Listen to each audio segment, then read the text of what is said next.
in question is located in a modest home, positioned in an area where frequent traffic has resulted in noticeable wear and tear. Over the years, the once pristine paint has chipped away, revealing the dull grayish-beige drywall beneath.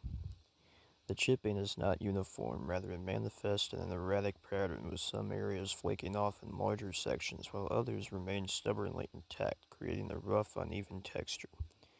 If one were to run their hand along the surface, they would feel a jagged and unpredictable topography, a mixture of rough edges where paint has peeled and smoother areas where it has remained. The chipped sections expose the older layers of paint, giving a glimpse into the wall's history, each layer representing a different period of aesthetic preference, perhaps a muted eggshell at one time, then a more adventurous pastel, before settling into the current dull of white. Addressing this chipped paint situation requires an extensive and methodical process, beginning with preparation.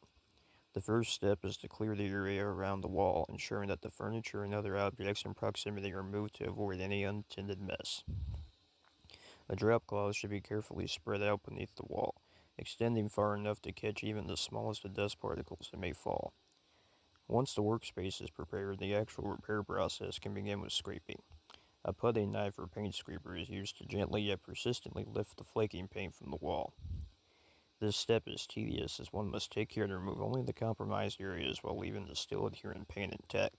The sound of the scraper dragging against the wall produces a faint grating noise, a dull repetition that continues until the entire surface is smoothed to a satisfactory degree. Once scraping is complete, it becomes necessary to sand the wall to eliminate any remaining rough patches.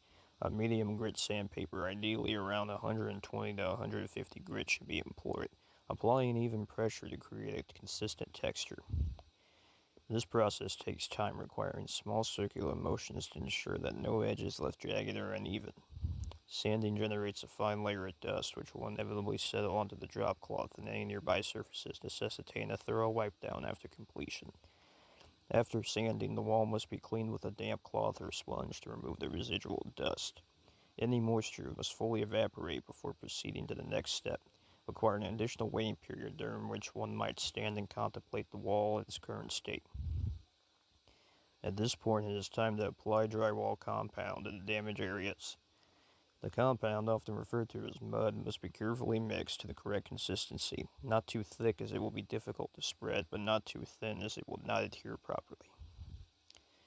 Using a putty knife, the compound is then spread over the affected areas in smooth, even strokes, ensuring that each application is as thin as possible while still effectively covering imperfections.